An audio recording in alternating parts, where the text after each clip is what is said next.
نہ کہیں سے دور ہے۔ بسم اللہ الرحمن الرحیم۔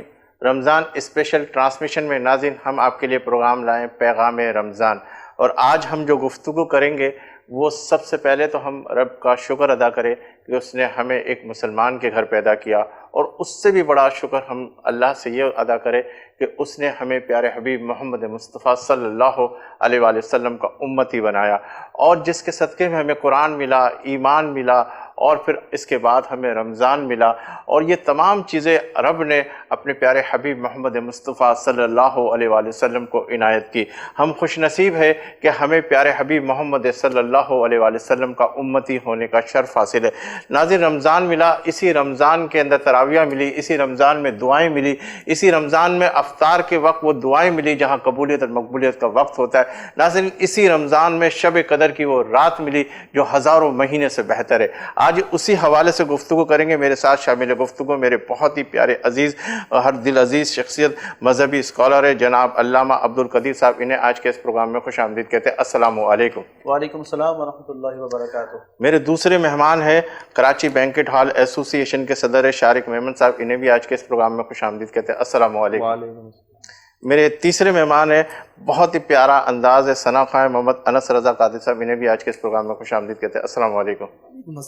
علامہ صاحب، آپ کی طرف آتا ہوں۔ ماشاءاللہ، جس طرح میں نے انٹرو میں بھی کہا کہ اس نبی کے صدقے میں ہمیں سب کچھ ملا ہے، اور رمضان کا مہینہ ہے، اور رمضان کا مہینہ گزرتا جا رہا ہے، اور جس طریقے سے ہمیں رحمت کا عشرہ ملا، پھر ہمیں مغفرت کا عشرہ ملا، پھر ہمیں جہنم سے آزادی کا عشرہ ملا، لیکن ہم سارے کے سارے ان عشروں کو گنواتے رہے، اور اس گنوانے کے ساتھ ساتھ جب ہم شب قدر کی طرف بڑھنے لگے، جیسے 21، 23، 25 اور 27 کے بارے میں کہا گیا، الحمدللہ لوگ اسی طرح عبادتیں کرتے جا رہے ہیں، اور کہیں 21 میں ڈھونڈ رہے ہیں، کہیں 23 میں ڈھونڈ رہے ہیں، کہیں 25 میں ڈھونڈ رہے ہیں، اور 27 کی طرف بھی بڑھنے لگے۔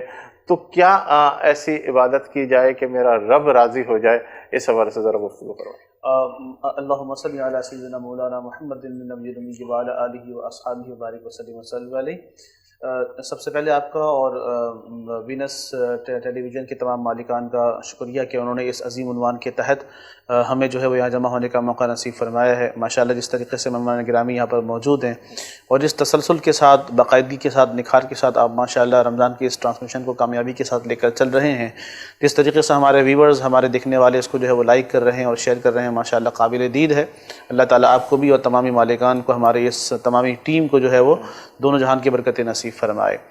ماہ رمضان کا مبارک مہینہ جہاں دیگر حوالوں سے جانا اور پہچانا جاتا ہے، وہاں اس کی سب سے بڑی پہچان یہ ہے کہ رمضان کا وہ مہینہ ہے کہ جس میں اللہ نے قرآن کو نازل فرمایا، اور نزول قرآن کی رات کو ہی شب قدر کہا جاتا ہے، اور قرآن مجید فرقان حمید کے 30ویں سپارے میں سورۃ القدر کے نام سے جو ہے وہ یہ واقعہ پورا معمم ہے، اور یہ برکتیں ساری وہاں پر مینشن ہیں، جہاں رب کائنات نے لیلۃ القدر کے نام سے جو ہے اس کو یاد فرمایا ہے۔ اور یہ کون سی رات؟ یہ وہ رات کی جس میں اللہ نے قرآن کا نزول فرمایا، اور اس رات میں اللہ نے بہت برکتیں رکھی ہیں، اور اس رات کی عبادت جو ہے وہ 1000 مہینوں سے بہتر ہے اور برتر ہے۔ آپ کے سوال کی کئی زاویے، کئی پہلو نکلتے ہیں، اور جہاں شب قدر کی بات بھی آتی ہے تو لہٰذا مختصر تعارف کرتے ہوئے میں بات کو آگے بڑھاؤں گا انشاءاللہ۔ دیکھیے، شب قدر اللہ تبارک و تعالیٰ کا وہ خاص انعام ہے۔ دیا کیوں گیا ہے؟ اس کی سب سے بڑی وجہ یہ ہے کہ رسول اللہ صلی اللہ علیہ وسلم اپنے صحابہ کرام کے درمیان ایک ایسے بنی اسرائیل کی عبادت گزار کا تذکرہ فرما رہے تھے کہ جس نے 1000 سالوں کی عبادت کی ہے، اور جہاد بھی کیا، روزہ بھی رکھا، اور بہت نمازیں اس کے ذمہ ہیں، اور بہت نیکوکار آدمی وہ ہوگا۔ اور آپ جانتے ہیں کہ پچھلے زمانے میں لوگوں کی عمریں جو ہے وہ طویل ہوا کرتی تھیں بنسبت اس زمانے کے دور کی عمروں کے حوالے سے۔ ہماری زندگی 60 سال، 70 سال، 100 سال میں مکمل ہو جاتی ہے، تو صحابہ کرام رضوان اللہ تعالیٰ علیہم اجمعین کے دل میں تشویش پیدا ہوئی کہ ہماری اتنی عمریں بھی نہیں، ہم اتنی عبادت کرنے کے کیسے قابل ہوں گے، اور امت محمدی اور کسی بھی کام میں پیچھے وہ رہ جائے، یہ کیسے ہو سکتا ہے، نیکی میں، عبادت میں۔ تو صحابہ کرام بڑے مغموم ہوئے۔ اللہ نے حضور صلی اللہ علیہ وسلم کا صحابہ کرام کا غم دور کرنے کے لیے یہ رات اس امت کو عطا فرمائی ہے۔ کہا تم پریشان کیوں ہوتے ہو؟ اس نے 1000 سال عبادت کی، 1000 سال کا ثواب ملے گا، تمہیں ایک رات عبادت کرنے پر اللہ تعالیٰ 1000 مہینوں سے بھی زیادہ ثواب عطا فرمائے گا۔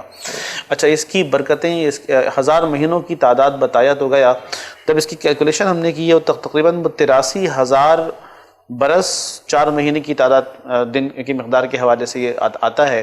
اس نے 1000 سال عبادت کی ہے, اللہ نے یہاں پر آپ کو 83,000 سال 4 مہینے کا ثواب ایک رات میں ہی عطا فرما دیا.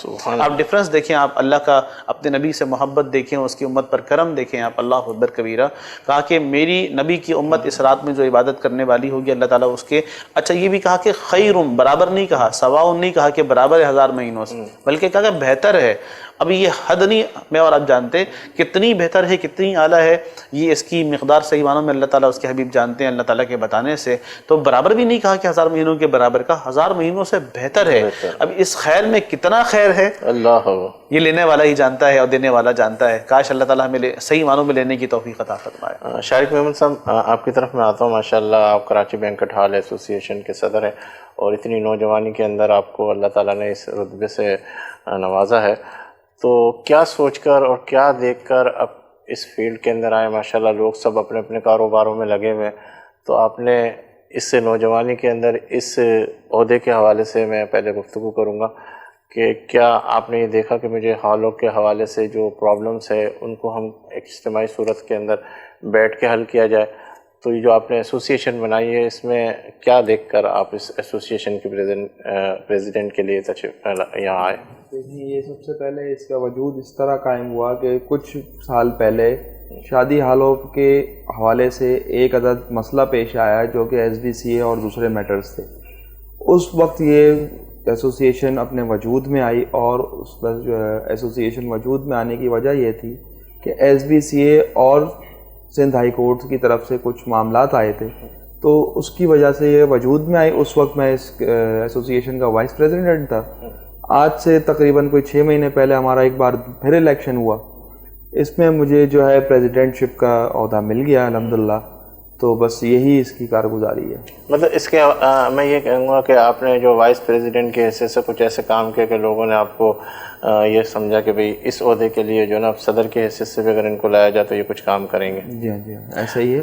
اور ہمارے جو پریزیڈنٹ صاحب ہیں اب ان کی ظاہر ہے کچھ عمر کا بھی تھوڑا سا مسئلہ ہے, اور وہ معاملات میں کافی بیزی رہتے تھے, تو وہ ٹائم نہ دینے کی وجہ سے پھر لوگوں نے کہا کہ یہ ٹائم دے پاتے ہیں تو ان کو پریزیڈنٹ کے دے دیا جائے. اچھا شارق صاحب, میں آپ کی طرف آتا ہوں کہ دیکھیں اس وقت جو موجودہ حالات ہے, تاجر برادری تو بالکل پسی ہوئی ہے. مطلب ہر طرف اگر آپ اپنے ہال کے حوالے سے, بینکٹ کے حوالے سے گفتگو کریں, اسی طرح تاجر بھی پریشان ہے. تو آپ کو کہاں پریشانی درپیش ہو رہی ہے؟ اور حکومت تو کہہ رہی ہے کہ اگر میں آپ کی بات کو یہاں کٹ کروں گا, اس حکومت سے کون پریشان نہیں ہے, مجھے آپ سمیت.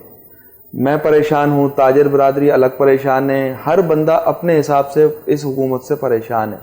کوئی مہنگائی کا رونا روتا ہے, کوئی اپنے کاروبار بند کا رونا روتا ہے, کوئی امپورٹ بند ہونے پہ روتا ہے, کوئی ایکسپورٹ بند ہونے پہ روتا ہے, کوئی ٹیکسز پہ روتا ہے, کوئی کسی چیز پہ روتا ہے. اب مسئلہ یہیں پیش آ رہا ہے کہ یہ حکومت کس طرح سے یہ ہمیں لے کے چلنا چاہتی ہے. یہ کراچی وہ کراچی ہے جو پورے پاکستان کی ماں کا حیثیت رکھتی ہے, اور اس پورے پاکستان کو چلانے والا یہ صرف کراچی ہے. آیا کہ اگر یہ کراچی کو بند کرتے ہیں تو روز کا کتنے اربوں خربوں کا نقصان ہوتا ہے, ان کو یہ اندازہ نہیں ہے. کل میں دیکھ رہا تھا گول مارک 2 نام کا ایک مال ہے یہاں ڈیفینس میں, اس کی 313 دکانیں سیل کر دی گئی. کیا 313 دکانوں میں سے کسی ایک دکاندار نے ماسک نہیں پہنا تھا؟ پورا مارکیٹ اس کی ذمہ دار تھی. آپ کوئی انڈیویجل ایک دکان کو سیل کرتے, 2 دکانوں کو سیل کرتے, ہم آپ کے جواز رکھتے کہ ہاں ایسی صاحب آئے تھے اور 2 دکانیں سیل کر کے چلے گئے, انہوں نے ماسک نہیں پہنے تھے, ان کی دکان میں سوشل ڈسٹینس برقرار نہیں تھا. پورے 313 دکانیں جو ہیں یہاں پہ یہ سیل تھی. آپ یہ کہہ رہے ہیں کہ 313 دکانیں بند کر دی گئی, ساری چیزیں, لیکن آپ لوگ بھی تو SOPs کا کون سا خیال رکھ رہے ہیں؟ دیکھیں بات ساری یہ ہے کہ وبا پھیلی ہے. آپ انڈیا کی طرف دیکھیں, انڈیا کے اندر جو وبا چل رہی ہے اس سے کتنے لوگ مرے, اس کو بھی تو وہ مد نظر رکھ رہے ہیں. اگر یہی وبا بہت تیزی سے پھیل گئی تو اس کو کور کیسے کیا جائے گا, اس کو سنبھالا کیسے جائے گا؟ تو یہ ساری چیزیں بھی تو ہے نا. دیکھیں میں اس وبا کو ہرگز ڈینائی نہیں کروں گا, یہ وبا ہے بالکل ہے, پر ہر جگہ پہ, ہر ملک میں, ہر صوبے میں اس کی ایک شرن فیصد دیکھی جائے. کراچی میں اس وقت بھی 2% حکومت کہتی ہے, مجھے اور آپ سمیت کوئی 1% بھی کیس ہمارے کو نہیں ملتا دیکھنے کو. حکومت کے حساب سے 2 سے 2.5% کیسز 9% پہ آ گئے, 8 سے 9% پہ آ گئے دیگر صوبوں میں. نہیں, یہاں بھی سندھ میں ابھی تک 2 سے 2.5% ہے, جو کہ میں نے بھی کل رات اور پرسوں رات بھی پڑھا ہے. اس کے بعد میں آپ کو ایک اور بات یہ بھی بتاتا چلوں کہ یہاں پہ اس 4% کی بھی اتنی کوئی مانیت نہیں ہے، اتنی آبادی کا شہر ہے، یہاں 2-3% کیسز کیا معنی رکھتے ہیں؟ کوئی معنی نہیں رکھتے۔ آپ کو صرف یہ چاہیے کہ انتظامیہ ہر بندے پہ جو ماسک نہ پہنے اس پہ 1000 روپے 2000 روپے جرمانہ رکھے۔ ہر بار شادی حال والے اور تاجروں کو جو ہے پریشان نہ کیا جائے کہ آپ نے ماسک پہنوانا ہے۔ بھائی ہم ماسک دیتے ہیں، ہم سینیٹائزر دیتے ہیں، ہم سوشل ڈسٹینس کرواتے ہیں، اگر عوام نہیں کرتی تو آپ ان کو بھی تو جرمانہ کریں۔ ہر چیز کا جو ہے ہم ذمہ دار ہیں۔ یہ کیسے کہاں کا قانون ہے؟ اگر یہاں پہ میرے یہاں کوئی ماسک نہیں پہن رہا تو اس کا ذمہ دار میں ہوں، میرے یہاں کیٹرنگ والا ماسک نہیں پہن رہا اس کا ذمہ دار میں ہوں، میرے یہاں ویٹر ماسک نہیں پہن رہا اس کا ذمہ دار میں ہوں، میرے یہاں اگر گیسٹ آ رہے ہیں وہ ماسک نہیں پہن رہا اس کا بھی ذمہ دار میں ہوں۔ تو بھائی ایسا نہیں ہے، ہرگز نہیں ہے۔ آپ چلیں 1000-2000 جو بھی آپ نے جرمانہ کرنا ہے پبلک میں بھی تو کریں نا۔ پبلک کو اویئرنیس پروگرام آپ لوگ دیں گے، نہ کہ ہم دیں گے۔ پبلک کو اویئرنیس بھی ہم دیں، ہمارے خرچے بھی ہم کریں۔ اپنی کینوپیاں ہم نے آؤٹ ڈور سیٹ اپس کے لیے ریموو کر دیں، ہمارا لاکھوں کروڑوں روپے کے سیٹ اپ برباد ہو گئے۔ یہ کہاں کی انسانیت ہے، کہاں کے فیصلے ہیں؟ مجھے تو سمجھ سے مطلب کہنے کا مطلب ہے کہ آپ کی کوئی سنوائی نہیں ہو رہی، لیکن اس پہ گفتگو کریں گے۔ علامہ صاحب آپ کی طرف میں آتا ہوں کہ ماشاءاللہ شب قدر کے حوالے سے گفتگو ہو رہی تھی۔ زکوٰۃ کے حوالے سے اگر میں بات کروں کہ رمضان کا مہینہ زکوٰۃ دینے کے اوپر بڑی فضیلت ہے اور پورے سال بھی زکوٰۃ دے، اس کے اوپر تھوڑی سی روشنی ڈالیں تاکہ جو لوگ زکوٰۃ دے رہے اور جو غریب تک یہ چیزیں پہنچا دیتے تو اس کے لیے جلدی کیا کہتے ہیں لوگ اس سے استفادہ حاصل کر سکتے ہیں۔ جی بالکل، زکوٰۃ کے حوالے سے اولاً تو یہ ہے کہ رمضان سے پہلے زکوٰۃ نکال دینی چاہیے تاکہ رمضان کا مہینہ عافیت کے ساتھ غریبوں کے یہاں بھی گزرنے کے لیے ہو جائے۔ لیکن اب چونکہ ہم رمضان کے آخری ایام میں جا رہے ہیں، شب قدر کی تاخیراتیں ہمارے سامنے اور عید کا جو ہے وقت قریب آ رہا ہے، تو کم از کم ہمارے وہ تاجر حضرات کے وہ ہمارے لوگ جن کے اوپر زکوٰۃ جو ہے وہ فرض ہے، کوشش کریں کہ اب فی الفور زکوٰۃ جو ہے وہ نکال دیں اور ان کے حوالے کریں کہ جو لوگ عید کی خوشیاں منانا چاہتے ہیں۔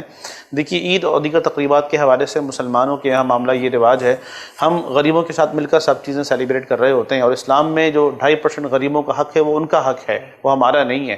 میں اس کی مثال کیوں دیا کرتا ہوں کہ ہمارے یہاں جیسے کہ ہم فروٹ لے کر آتے ہیں تو ہمیں فروٹ کا پتہ ہوتا ہے کہ ہم نے اس کے اتنے فیصد چھلکوں کو نکال کے ہم نے پھینک دینا ہے باہر، وہ میرا نہیں ہے، وہ آپ کے گھر میں بھی نہیں ہوتا، وہ ڈسٹ بن میں چلا جاتا ہے، پیسے وہ آپ کے ہی ہوتے ہیں۔ فروٹ بیچنے والا آپ سے وہ سارے فروٹ کے پیسے لیتا ہے، لیکن بعد میں آپ کیلے کے چھلکے اتار کر پھینک دیتے ہیں، تربوز کے چھلکے اتار کر آپ جو ہے اس کو پھینک دیتے ہیں۔ آپ کو معلوم ہے کہ یہ فیصد اللہ نے کسی مخلوق کے لیے رکھا ہوگا، بہرحال کسی کا بھی وہ نوالا بن جاتا ہے بعد میں، تو لہٰذا آپ کا کمایا ہوا مال اس کے اندر آپ کے 2.5% کسی اور کے ہیں، یہ آلریڈی پہلے سے یہ طے ہے، تو لہٰذا اس پر جب سال گزر جائے تو ہمیں زکوٰۃ اللہ تعالیٰ کے رضا کے لیے اور اس بندے کو اس کا حق سمجھ کر دینی چاہیے کہ جس کو ہم زکوٰۃ دے رہے ہیں، نہیں تو ہم اس پہ احسان کر رہے ہیں۔ تو اس کا جو ٹائم ڈیوریشن ہے، ٹائم وہ بہترین ٹائم یہ ہوتا ہے، ایک تو رمضان سے پہلے کا اور دوسرا عید کے فوراً سے پہلے۔ دیکھیے زکوٰۃ کے ساتھ فطرانہ بھی یہاں پر معلق ہو جاتا ہے، فطرے کے حوالے سے میں گفتگو کرتا ہوں آپ سے۔ اچھا میں یہ کہہ رہا تھا کہ زکوٰۃ کیا بتا کے دی جائے یا کیا کہتے ہیں بغیر بتائے بھی دی جا سکتی ہے؟ اس کے حوالے سے سمپل اصول یہ کہ اگر سامنے والے کو آپ جانتے ہیں بہتر کہ وہ زکوٰۃ کا مستحق ہے یا نہیں ہے تو آپ زکوٰۃ بنا بتائے بھی اس کو آپ دے سکتے ہیں۔ لیکن اگر آپ کو معلوم نہیں کہ یہ بندہ مثال کے طور پر مسافر آپ کے پاس مانگنے کے لیے آ گیا، اب آپ اس کے گھر کے بارے میں نہیں جانتے، آپ اس کے اسٹیٹس کے بارے میں نہیں جانتے، تو آپ اس کو بتانا ضروری ہے کہ میں آپ کو زکوٰۃ دے رہا ہوں، تاکہ وہ اگر اس قابل نہ ہو تو وہ ڈینائی کرے گا آپ کو آگے سے کہ نہیں زکوٰۃ مجھے پیسے نہیں چاہیے، اور آپ کی زکوٰۃ جو ہے وہ غلط بندے کے ہاتھ میں جانے سے جو ہے وہ بچ جائے گی، یہ بات ہے۔ اچھا زکوٰۃ جو نہیں دیتے اس حوالے سے ان کے لیے کیا؟ زکوٰۃ جو نہیں دیتے اس کے حوالے سے بہت ساری وعیدیں، بہت ساری باتیں ہیں، میں مختصر چند باتیں آپ کے سامنے پیش کرنا چاہتا ہوں ناظرین کے حوالے سے۔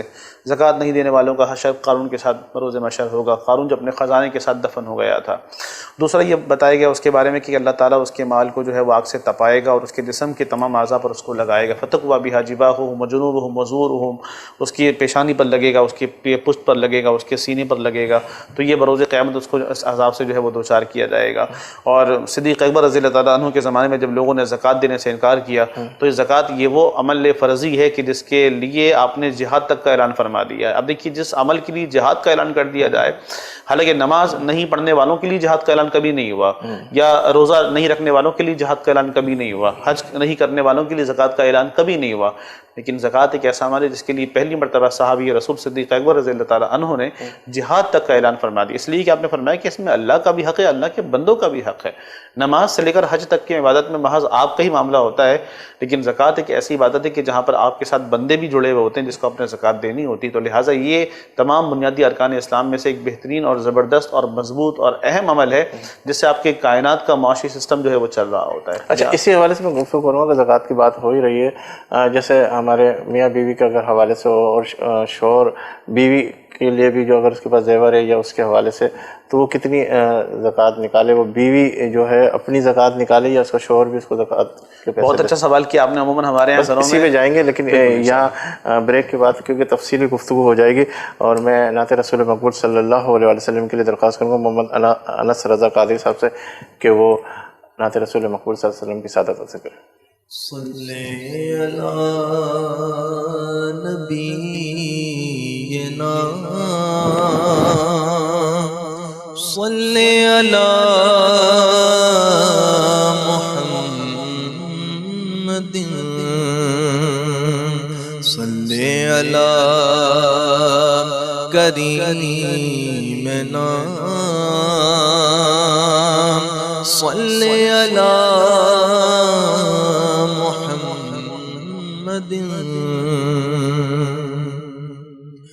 نوری محفل پہ چادر تنی نور کی، نور پھیلا ہوا آج کی رات ہے، نوری محفل پہ چادر تنی نور کی، نور پھیلا ہوا آج کی رات ہے، چاندنی میں ہے ڈوبے ہوئے دو جہاں، چاندنی میں ہے ڈوبے ہوئے دو جہاں، کون جلوہ نما آج کی رات ہے، کون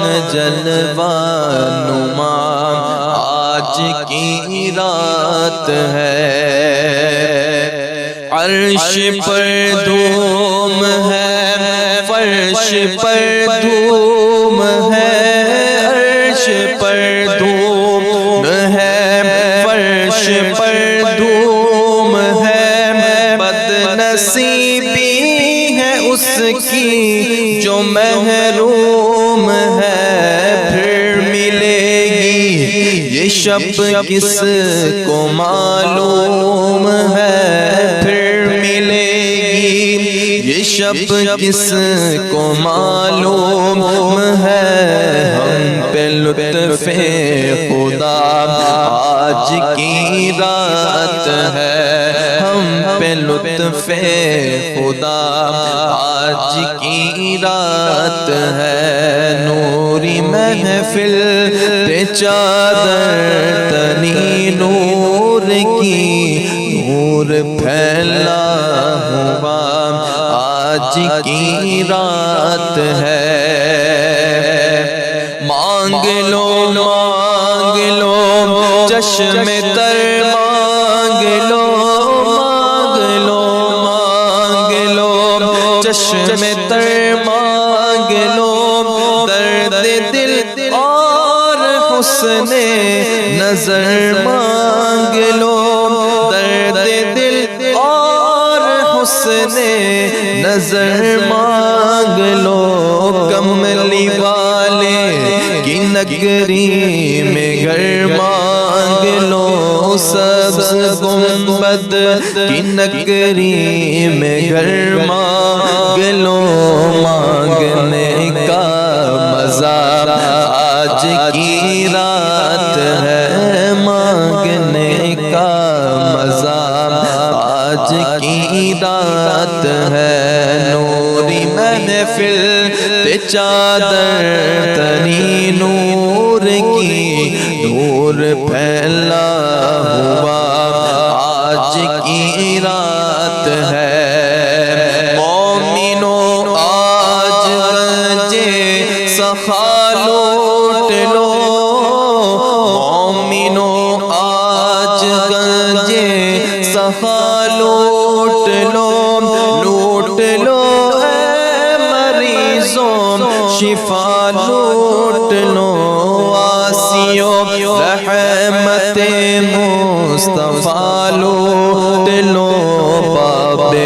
رحمت کھلا آج کی رات ہے، باب رحمت کھلا آج کی رات ہے، نوری محفل پہ چادر تنی نور کی، نور پھیلا ہوا آج کی رات ہے، وقت لائے خدا سب مدینے چلے، وقت لائے خدا سب مدینے چلے، لوٹنے رحمتوں کے خزینے چلے، سب کی منزل کی جانب سفینے چلے، سب کی منزل کی جانب سفینے چلے، میرے سائن دعا آج کی رات ہے، میرے سائن دعا آج کی رات ہے، نوری محفل پہ چادر تنی نور کی، نور پھیلا ہوا آج کی رات ہے۔ سبحان اللہ، ماشاء اللہ۔ ناظرین، جائیں گے ہم بریک کی طرف، یہاں لیں گے ایک بریک، اس یقین کے ساتھ کہ آپ ہوں گے ہمارے ساتھ، ہم تو ہیں آپ کے ساتھ۔ ملتے ہیں چند لمحوں کے بعد۔